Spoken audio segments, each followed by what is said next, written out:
Amén, hermanos. Ya lanzaron al Espíritu. Vamos a continuar en esta segunda parte.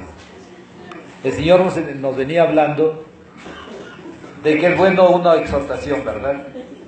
Miren, la palabra de Dios dice: así amó Dios al mundo. ¿Cómo amó Dios al Señor? ¿Cómo amó Dios al mundo? Hasta el extremo, escuché, dando su vida. ¿Cómo más amó Dios al mundo?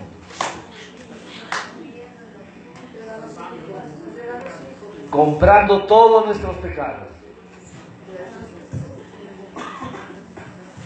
Miren, cuando escuchamos al profeta Isaías en el capítulo 53, dice que Jesús cargó con todas nuestras dolencias y toda la ira que debió descargar sobre su pueblo, la descargó sobre su único hijo. O sea, ¿quién debió estar crucificado ahí, Jesús o nosotros? Hubieran faltado cruces, ¿verdad?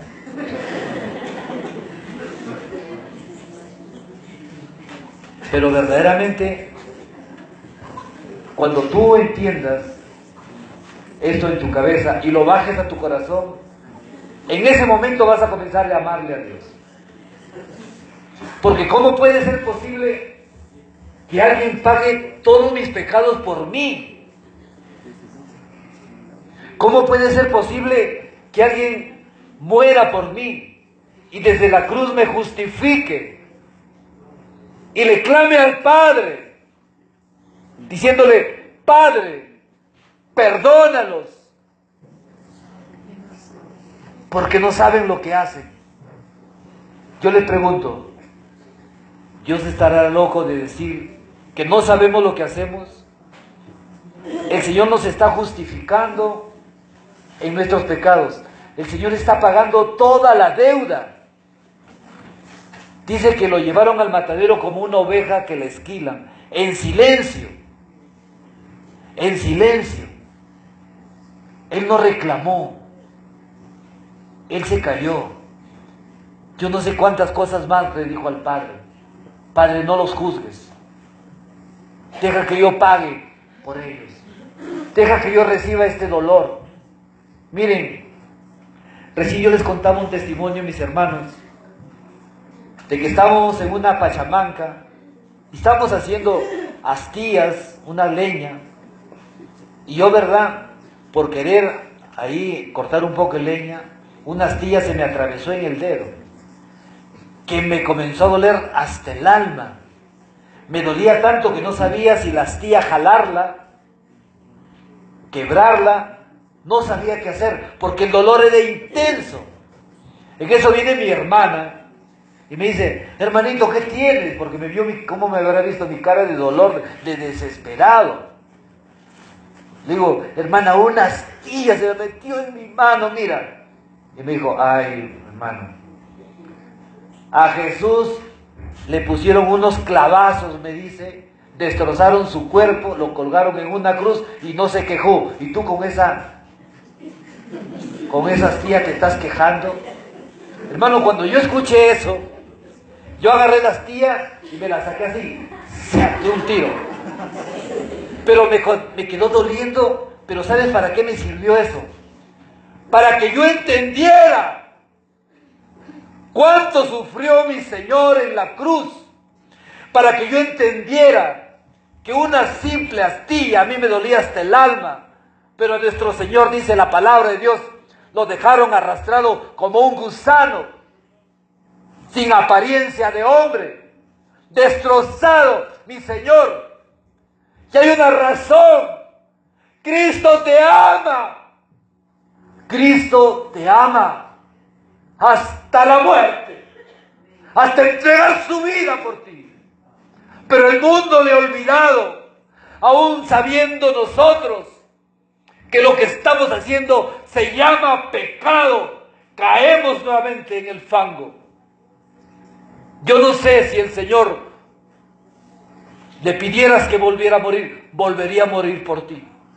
Porque Cristo te ama, y por ahí lo dijeron hasta el extremo. Cuando tú entiendas esto en tu cabeza y lo bajes a tu corazón, te convertirás en un verdadero siervo fiel de Dios. Que ya no le pondrás trabas a Dios. Que cuando veas que el pecado viene a tentarte, tú inmediatamente ahí sí pedirás: Espíritu Santo de Dios, Espíritu de Dios, dame la gracia, porque el pecado ronda y el pecado es más fuerte que yo. Pero si tú vienes conmigo, rechazaré con tu poder, Señor. Ven, Espíritu Santo de Dios. Hermanos de mi vida, Cristo quedó destrozado. Basta ya. Haz un pare a tu vida. Que una confesión no sea mental. Que una confesión no sea de memoria ni de recuerdos. Que una confesión sea una entrega del corazón a no querer volver a ofenderle a nuestro Señor. No es que Dios se cansa de perdonar. Y el Papa Francisco nos ha dicho que Dios no se cansa de perdonarte. Y tú no te canses de pedir perdón a Dios. Porque Dios sabe que somos frágiles, que somos débiles, que caemos, que nos hacemos polvo. Pero Él es tu alfarero. Yo no sé si hay un jarrón de barro y yo lo tiro y no se va a romper. Tú no vas a decir: no, vas a ver que a mí no me va a pasar nada porque yo no voy a caer en el pecado. Mentira de Satanás. Porque vas a caer en el pecado si no tienes gracia de Dios. Si tú eres un vaso, eres una jarra del Señor, pues el Señor quiere limpiar esa jarra para que deposite su Espíritu Santo de Dios. No estemos afanados en el mundo, porque Jesús fue tentado en el mundo y Él lo mostró. Hermano, cuando nosotros estamos afanados en tener una cosa, en tener otra y en tener más, y te vuelves un egoísta, te vuelves a querer tener más y más y más, y tu alma se queda vacía. Y si queda llena, pues queda llena de mundo, pero no del Señor. Satanás le dijo a Jesús, una de las tentaciones, le mostró los reinos. Dice: mira, todo esto se me ha sido concedido si tú me adorares. Y el Señor le dice: solo adorarás al Señor tu Dios. Estaba el diablo frente a su Señor y su Dios, pero así es Satanás. Si Satanás, escúchame, si el demonio tentó a nuestro Señor Jesucristo, si el demonio quiso tentar a Pedro, ¿qué le dijo Jesús a Pedro? Mira, Pedro, cómo Satanás ha pedido, como decir, tu cabeza para zarandearte. ¿Por qué? Porque él sabía que iba a ser la cabeza visible de la iglesia. Por eso nosotros tenemos que orar por nuestra hermana coordinadora, por nuestros hermanos responsables, por nuestros sacerdotes. Tenemos que orar porque somos frágiles, porque somos débiles. Pero cuando tenemos la gracia de Dios, cuando tenemos la intercesión de los santos, del pueblo de Dios, hermano, Satanás no va a entrar en una alabanza. Satanás no va a entrar cuando tú estás frente al Santísimo. Satanás no va a entrar cuando tú estés confesando tus pecados, porque le estás glorificando al Señor. Cuando tú confiesas tus pecados, glorificas a Dios. Por eso dice la palabra de Dios, la palabra del Señor dice que cuando nosotros, un pecador, se arrepiente verdaderamente del corazón, hay una fiesta en el cielo. Permítanle que contemple nuestro Padre Celestial la fiesta en los cielos y digan: sí, miren, mi hijo Hugo era perdido, pero lo he rescatado. Por eso yo sé y creo que el día que el Señor me rescató a mí de los sepulcros y me puso a que predique su palabra, hubo una fiesta en el cielo. Lo creo y lo sé, porque esa es la palabra de Dios. Permítele que en cada uno de nosotros haya una fiesta en el cielo cuando tu corazón realmente esté arrepentido y mires la cruz. La cruz no es de destrucción. Aquí recibió toda la destrucción que debió ser para la humanidad, la recibió el Señor. ¿Se acuerdan de Noé?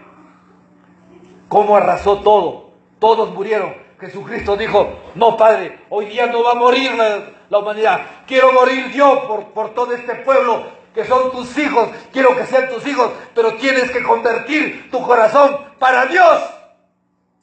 Porque Dios nos ha comprado con la sangre preciosa.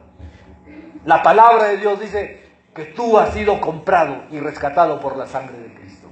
Quien dice amén y le aplaude al Señor. Porque tú eres rescatado por la sangre de Cristo. Miren, insistentemente el Señor pedía en oración otra palabra, y el Señor me daba nuevamente en la sabiduría, en el capítulo 3, 11, decía: hijito mío, no desprecies las advertencias de tu Dios, de Yahvé, nuestro Dios. No te rebeles contra su reprimenda. O sea, el Señor corrige, dice, al que ama, así como un padre reprende a su hijo. O sea, conforme el Señor me hablaba en una palabra, exactamente volvía a hablarme en otra. Lo que está pidiendo Dios en esta hora es que le entregues a Dios. ¿Tú sabes por qué Jesús en la cruz dijo: tengo sed? No es porque Jesús de tanto caminar tenía sed. Jesús tenía sed de ti, sed de tus pecados, sed de que tú seas verdaderamente hijo de Dios. Tenía sed de tu corazón sea transformado para Él. Hermano, si tú estás aquí, no es una casualidad que estés aquí. El Señor te ha llamado, pero para seguirlo. La palabra de Dios dice: y Él llamó, dice el Señor. La palabra de Dios dice: y los llamó. Si no me falla el disco duro, en Marcos 13, en Marcos 3, capítulo 13, escucha lo que dice el Señor.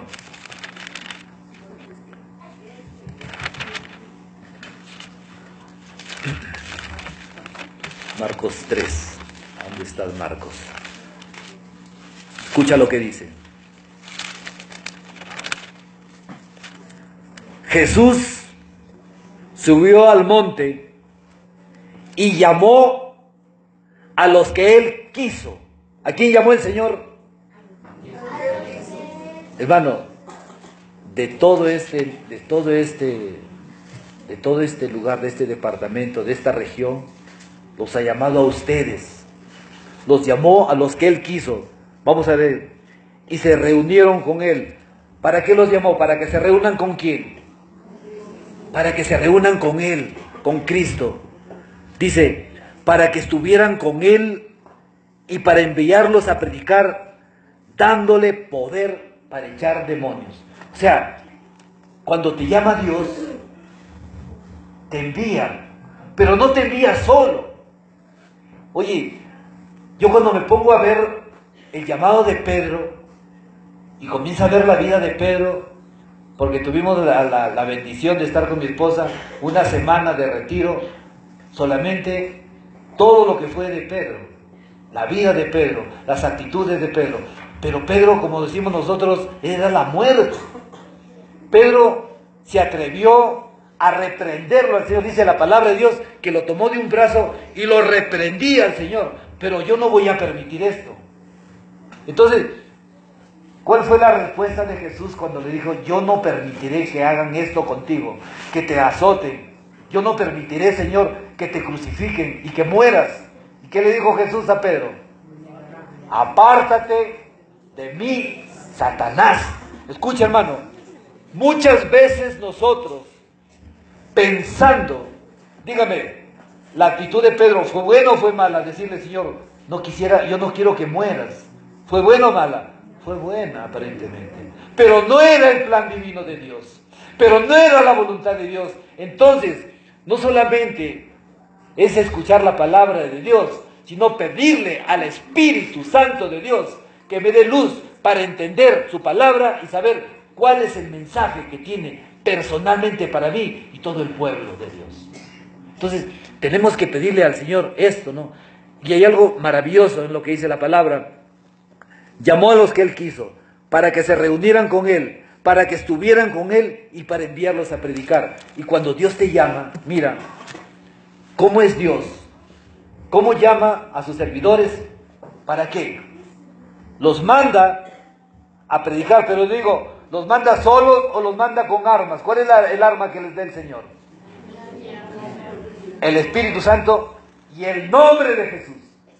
Hermano, si este pueblo de Dios supiera qué poder tiene el nombre de Dios, yo te aseguro que tú no vivieras infeliz, que tú no tuvieras enfermedades, que tuvieras un matrimonio así consagrado a Dios, que tuvieras unos hijos consagrados al Señor.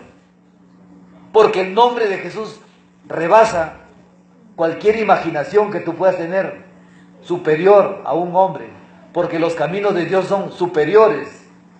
Hermano, solamente nosotros tenemos que poner toda nuestra confianza en Dios. Mire, el Papa Francisco hablaba de algo que para ser un buen servidor, dijo el Papa Francisco, al servidor de Dios debe caracterizarle la humildad. La humildad salvará a las personas.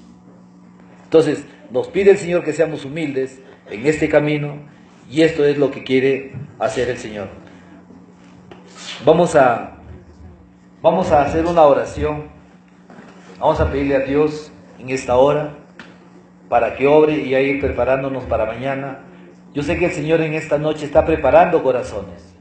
Yo sé que el Señor esta noche está limpiando nuestro corazón.